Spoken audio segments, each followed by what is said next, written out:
Boa tarde, ouvintes da revista Cultural Alvorada. É com imenso prazer que hoje nós trazemos aqui o Estênio Garcia, um grande ator brasileiro, não é? Estênio, tudo bem com você, meu irmão? Tudo bem, prazer estar falando com você aqui, seus ouvintes. Falou, Estênio. Agora é uma pergunta que eu vou te fazer, que eu faço a todos os grandes atores, grandes músicos, enfim, grandes artistas. Como é que foi o início da tua carreira? Olha, foi meio acidental. A minha família não tem ninguém artista.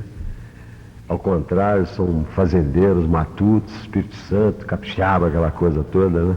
Mas quando eu fui para o Rio de Janeiro, fui pequeno, que a meta do capixaba é ir para o Rio de Janeiro. E chegando no Rio, eu fui com 14 anos, trabalhando, estudando contabilidade à noite, e não tinha nada a ver com nada no meio artístico. Mas no colégio onde eu estudava contabilidade, tinha um grupo de teatro, e eu namorava uma das meninas que fazia parte do grupo. Então eu era obrigado a assistir todas as noites aquela charopada de ensaio, que eu achava, pelo menos na época, né? Uma charopada, aquele negócio toda noite. Mas o amor dominava. Pelo menos ganhar o beijinho depois, né? E então, com esse negócio de assistir os ensaios, na noite de estreia dessa tal peça que eles estavam ensaiando, faltou um ator. E quem é que eles lançam? O bobo lá que estava assistindo os ensaios todas as noites. E acabei fazendo mais sucesso que todo mundo, e daí pra frente não parei mais. Isso foi, para você ver, faz algum tempo, em 53. Eu não tinha nem nascido ainda, viu, cara? Mas, Estênio, tô brincando, cara. Você fez uma novela que... Eu não sei o nome da novela, você vai falar agora, que você fazia o mestre, né? Lá no Ceará, com o Zé Wilker, né? Exato. Como é que foi aquele trabalho na tua vida? Porque você sempre fez trabalho assim de pessoa, uma pessoa humilde, né? Uma pessoa boa. Não, fiz mau caráter também, muito mal, viu? Mas, sim, mas a maioria do teu trabalho foi assim, em cima disso, né? É pelo menos ali um período da Globo, porque o meu trabalho básico não foi na Globo. Eu fiz muito tempo de Excelsior em São Paulo, fiz Tupi, fiz... Então faz o seguinte, pode ir falando, que o público vai ficar ouvindo. Na Excelsior eu estreiei em televisão em 63 para 64. 65 eu fiz a minha primeira novela, chamada As Minas de Prata. Era justamente um mau caráter daqueles que pegava a Regina Duarte e botava a gravata no pescoço dela. Era minha irmã, por acaso, na novela. E ganhei prêmio, inclusive, com mau caráter. E depois daí eu fiz 8 novelas da Ivani Ribeiro e acabei identificado assim como um ator, um dos atores preferidos da Ivani, porque a Ivani na época escrevia para Colinos, para McAnellison, para aquelas agências lá de São Paulo, e a agência, apesar de que na época a Excelsior já tinha dificuldade de pagar salários de atores, né? A McAnellison nos pagava diretamente. A agência tinha alguns atores que ela contratava diretamente. No caso era eu, Regina, Guarnieri e parece que o Coco também na época. Então nós éramos pagos diretamente pela agência. E nessa agência nós tínhamos contrato assim de que toda novela da McAnellison que fosse na televisão Excelsior tinha que ser escalada, antes de mais nada, eu, Regina e Guarnieri. E aí você tinha que topar o que vinha, né? O bom caráter, mau caráter, o que viesse. Então eu era ator assim da Ivani Ribeiro. E quando a Ivani foi para a Globo, que foi justamente no Final Feliz, a primeira exigência que ela fez foi me escalarem. E aí é claro que a Ivani quis jogar com um tipo de trabalho que eu fazia com ela, que era um negócio pesquisado nas regiões onde a história aconteceria, né? E a Globo se prontificou a me dar todas as condições para mim, para Fortaleza, fazer um estudo numa aldeia de pescadores sobre o que era o pescador da região. E eu fiz todos os estudos, joguei o material todo nas mãos da Ivani e saiu aquele homem íntegro, puro, e além de tudo todo um desejo que eu tinha na época que eu falei para a Ivani também, de que eu gostaria de fazer alguma coisa que fosse semelhante a um personagem que eu adorava em cinema, que chamava-se Derzur Zalá. E o personagem do Mestre Antônio teve muito a ver com o Derzur Zalá, que é aquela integridade, aquela visão de mundo real. Ingenuidade, né? A partir só da realidade pura, né? Das coisas verdadeiras. Então é por isso que o Mestre Antônio tinha tudo isso. Já falou, Stênio. Agora eu te pergunto uma coisa. É mais difícil fazer televisão ou teatro? Olha, eu não consigo muito separar um do outro, não, porque eu acho que um vem de encontro ao outro. O teatro eu acho muito importante como exercício da potencialidade do ator. Eu acho que a minha voz precisa ser praticada, ela precisa ser exercitada. E só o teatro me dá tempo para isso. A minha emoção, o meu corpo, tudo isso tem que ser muito exercitado para poder responder com a urgência que a televisão exige. A televisão chega para você e diz assim, olha, quero esse quadro para ontem. E você chega ali e tem que responder aquilo quase que em termos de reflexo, né? E para você responder com essa rapidez, com essa urgência, você tem que estar muito bem treinado, muito bem elaborado. O seu corpo precisa falar muito bem, a sua voz precisa ser muito bem dominada. Precisa tudo estar em harmonia, né? Exato. Tudo. Só o teatro permite isso. Então eu nunca consegui fazer assim uma diferença entre o trabalho de teatro e da televisão. Eu considero a televisão importantíssima na medida da extensão da tua expressão, né? Que você alcança num segundo ali mais de 10 milhões de pessoas, o que é muito importante. E o teatro te dá os 40 dias de exercício da tua potencialidade. Eu te perguntei isso porque eu vou te fazer uma pergunta agora, dando continuidade à televisão, e depois iremos falar também de teatro, que é a peça Luzes da Ribalta. Exato. Agora a pergunta sobre televisão é a seguinte: Carga Pesada está de volta, né? Pela Rede Globo. Você desempenhou aquele papel muito bem. Então, você teve a preparação necessária para a interpretação do personagem? Totalmente. Eu e o Fagundes, inclusive, na época, nós costumávamos fazer uma brincadeira a respeito. As pessoas perguntavam, porque foi um dos primeiros seriados lançados pela Globo, né?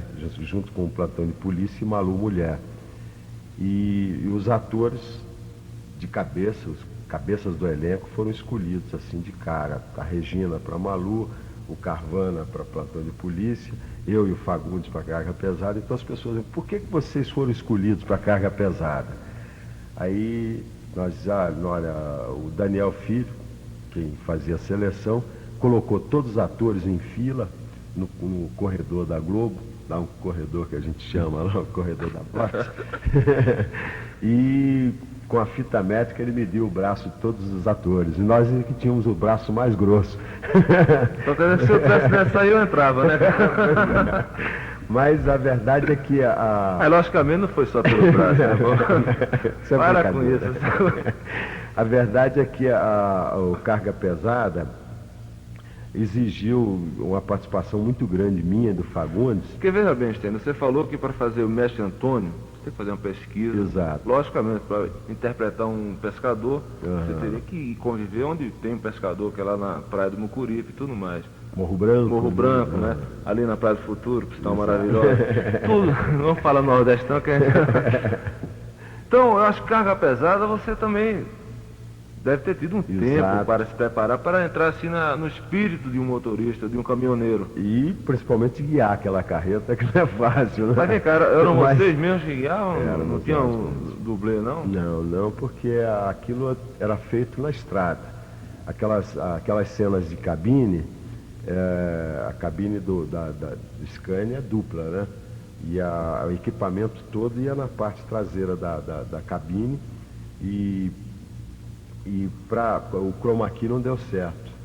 Porque o chroma key iria dar diferença, falso, daria diferença. Então, de cara, nós tivemos que gravar na estrada mesmo. E às vezes aquele papo comia dentro daquela cabine. E toda a brincadeira minha com o Fagundes era feita dentro da boleia, né? Dentro da cabine.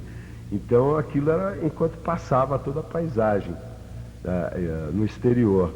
Então aquilo tinha que ser feito ali. Ou era eu que estava dirigindo ou era ele. Então nós fizemos um curso e acabamos tirando carta C2, que é a carta de carreteiro, né? Já não fica mais agora, empregado, né? Eu já recebi uma série de propostas aí para participar de... Não, só participar de empresas mesmo, de caminhoneiros. Mas independente do aprendizado do caminhão, teve todo um estudo que nós fizemos, que eu e Fagundes escrevíamos também para o seriado, né?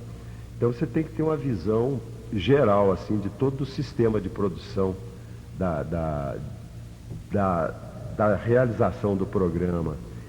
E aí a gente tinha que saber realmente a cabeça do caminhoneiro, o que pensa, né?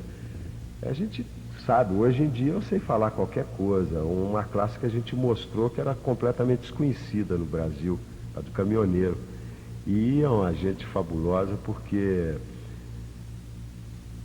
se você pensar assim que é um homem que vive saudade, é um homem que vive passado e futuro, nunca é presente, né?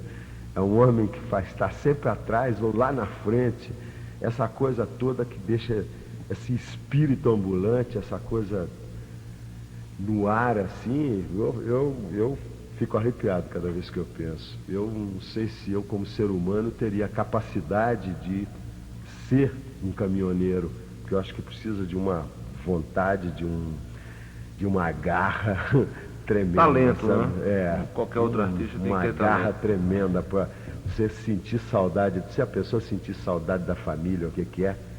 Deixar a família lá atrás, às vezes, que o negócio de carga acontece assim, você pega uma carga hoje aqui no Rio de Janeiro, daqui a 5 dias você está lá em São Luís, no Maranhão, aí em vez de voltar para o Rio de Janeiro, que digamos é a sede, você vai para o Amazonas, lá vai para o Acre, às vezes você passa 5, 6 meses viajando sem ser a família, sem ver a família, isso é terrível. Mas né? aí é até bom lembrar e louvar, né, a atitude do ministro das Comunicações Isso eu acho fantástico. de fazer o teleestrada, né? Quer dizer, o cara está no Amazonas, vai se comunicar com a esposa no Rio de Janeiro, eu acho Pernambuco. Fantástico, acho que é uma das melhores coisas que ele fez em benefício dessa classe tão importante no Brasil e tão sacrificada.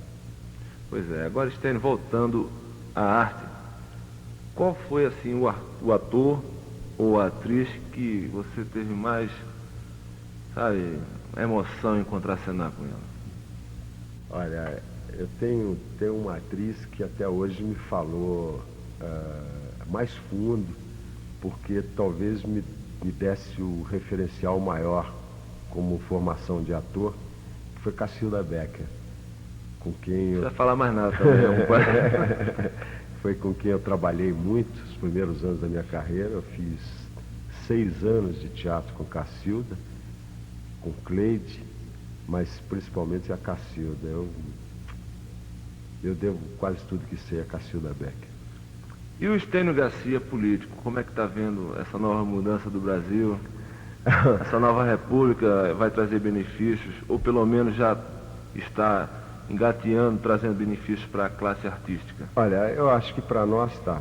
Não sei, a econômica, no setor econômico, acho que ainda não. No mês passado eu paguei inflação de 14%, eu acho um absurdo. Então eu quero ver a nova república funcionando economicamente também, não só em termos políticos, mas economicamente. Agora, no setor de liberdade, eu acho que nós ganhamos muito, sim. Se você pensar que hoje uma novela que atinge o Brasil inteiro com os maiores índices de audiência que já foram tidos em todos os tempos, em termos de programação, que é Roque Santeiro, né?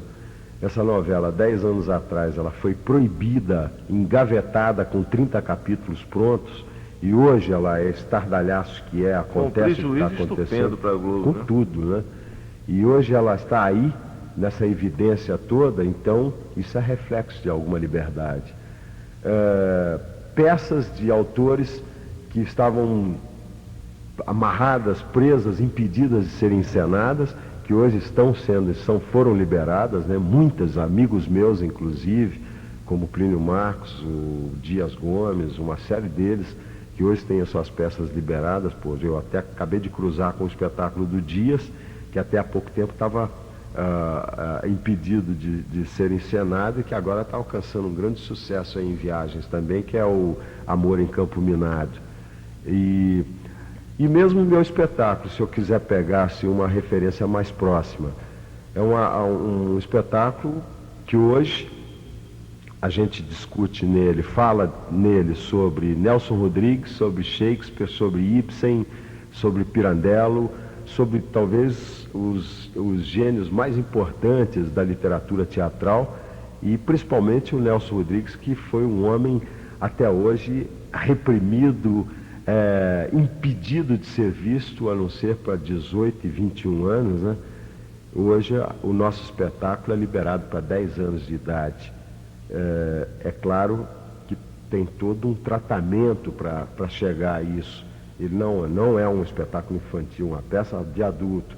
Mas hoje uma criança de 10 anos vai e assiste nos meus espetáculos cenas de Nelson Rodrigues, indaga sobre Nelson Rodrigues, reage sobre Nelson Rodrigues. Você está falando do Lúcio da Ribalta. Lúcio da Ribalta. Então, isso aí, eu acho que tudo isso é um reflexo de liberdade que nós temos e que cria bastante esperança para a gente. Você falou aí de sucesso, de novelas e tudo mais. Você é um ator que já fez muito sucesso no país em várias novelas, né? Falando em novela em televisão, porque a pergunta vai ser justamente em cima de direitos autorais, em cima do ECAD. Sim. Você recebe direitos autorais como intérprete? Eu recebo. Como é que você vê o ECAD? Eu tô recebendo, não é através do órgão oficial, não. Eu recebo porque a Globo reconheceu e a Globo estabeleceu, a empresa. A empresa estabeleceu uma cota, que eu acho que inclusive não é o ideal, né? Mas de qualquer maneira hoje eu recebo direito de intérprete de programas meus passados no mundo inteiro, em mais de 70 países.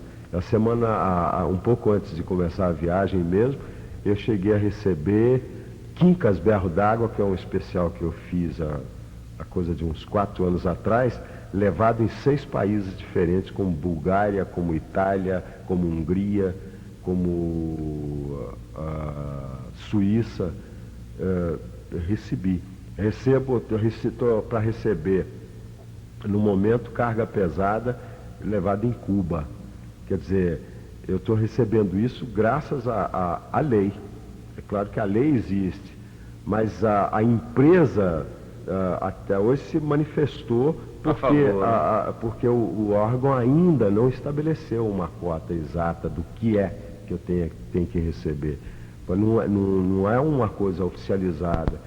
Em outras televisões eu trabalhei, fiz programas e não consegui receber. E você, assim, uma pergunta meio indiscreta, mais ou menos quanto você recebe por mês?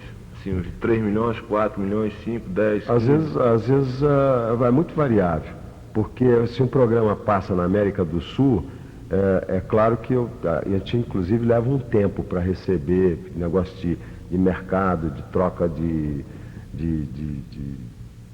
esse negócio de arrecadações, de moeda estrangeira para transformar em moeda nacional, tem aí toda uma complicação. Tá aí, né? Aí mora o perigo. Mas é muito variável. Eu já cheguei a receber 5 milhões, às vezes já recebi 40 cruzeiros, 3 mil cruzeiros eu já recebi uma vez. Eu estou perguntando isso, não é comparando, logicamente que não, o talento de nenhum ator, jogando assim em conflito nenhum ator. O Raul Cortez esteve aqui há um tempo atrás e falou que tinha recebido 200 cruzeiros. Sabe? Aí deram 200 mil cruzeiros. Nem foi nem buscar, né, cara? É por isso que eu estou perguntando, que eu acho que mas não é eu acho que o Raul tenha feito poucos programas. Eu talvez faça mais programas, que eu sou funcionário da Globo. O Raul ele trabalha à base de contrato. Se eu não me engano, até hoje ele deve ter feito 3 ou 4 novelas na Globo. Você continua sendo funcionário da Globo? Eu sou funcionário da Globo. Até escalarem você para outra novela? Sempre, sempre, trabalhando ou não, eu estou na casa. Quer dizer que, então, com isso, eu tenho talvez um número de programas maiores girando. E não são todos. Empresa, né, em relação a você. Exato, não são todos os programas que são vendidos.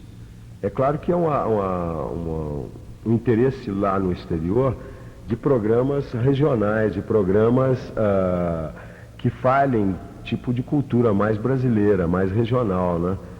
Talvez o Raul tenha trabalhado menos em programas desse tipo, mas eu recebo, Fagundes recebe. Então vamos deixar esse papo de receber o você para lá. E eu vou te perguntar o seguinte: qual seria a peça que você gostaria de montar? Se eu tivesse que montar, se eu tivesse que escolher. Qual o autor que você gostaria? Olha, eu gosto muito de um personagem chamado... Então, vou fazer mais direto assim. Qual seria o autor que você não vai morrer sem fazer? Você vai ter que fazer durante a vida uma peça desse autor. Qual seria? Não é nacional, não. Mas eu gosto muito do Fausto, de Goethe. E eu gostaria de montar um dia o Fausto de Goethe. Não sei, talvez uma adaptação, teatro, uma adaptação para um espetáculo brasileiro, mais nacional, mas é um desejo que eu tenho, assim. Tanto é que é um personagem que eu estudo muito. Mas não é único, não, tem muitos. Tudo bem, perguntei isso para já entrar no outro aqui. Luzes da Ribalta nasceu por um acaso, não foi? Exato. A montagem dela. Como é que foi a montagem? É uma montagem independente? Está tendo apoio de quem? De patrocínio de quem? Ou está sendo uma coisa assim? Só você? Surgiu da seguinte maneira: eu fui convidado para fazer uma apresentação em Campinas, em São Paulo, e eu odeio fazer esse tipo de apresentação onde eu tenho que ir sozinho, onde eu tenho que apresentar debutantes, ou recitar um verso, ou fazer essas coisas que alguns artistas fazem. Eu não gosto de fazer isso, eu só sei me apresentar mostrando o trabalho de ator. E eu só acho isso possível na medida em que você tenha um texto para fazer isso, né? Então, quando eu recebi o convite, eu lancei mão de uma ideia que eu tinha, que era justamente fazer uma peça de teatro um dia, baseado num livro que eu gosto muito, que se chama-se A Arte Cavalheiresca do Arqueiro Zen, que é a passagem de conhecimento de um mestre para o discípulo. E eu queria lançar a mão dessa ideia e transformar num espetáculo. Aí, quando eu recebi esse convite, eu cheguei para um autor que está muito em evidência no Rio atualmente, que é o Paulo Afonso de Lima, e contei para ele a minha historinha. E ele, na mesma hora, em 10 dias, ele escreveu uma peça que me surpreendeu assim incrivelmente. E aí surgiu Luzes da Ribalta. E fica em cartaz até quando aqui em Brasília? Até domingo, às 21 horas. Ou seja, eu tenho espetáculo hoje, quinta-feira, às 21h30 ainda. Tenho na sexta-feira também, às 21h30. No sábado, às 20h22 horas. E no domingo, às 19h21 horas. Então, meu irmão, eu só tenho que agradecer a tua presença aqui. Eu que agradeço. Os microfones da Rádio Alvorada estão abertos para as suas despedidas. Muito obrigado. Obrigado a você, obrigado a seus ouvintes. Eu conto com a presença de todos lá para assistir Luzes da Ribalta no Teatro do Cine. E que Deus mantenha você, Estênio Garcia, a alma de artista.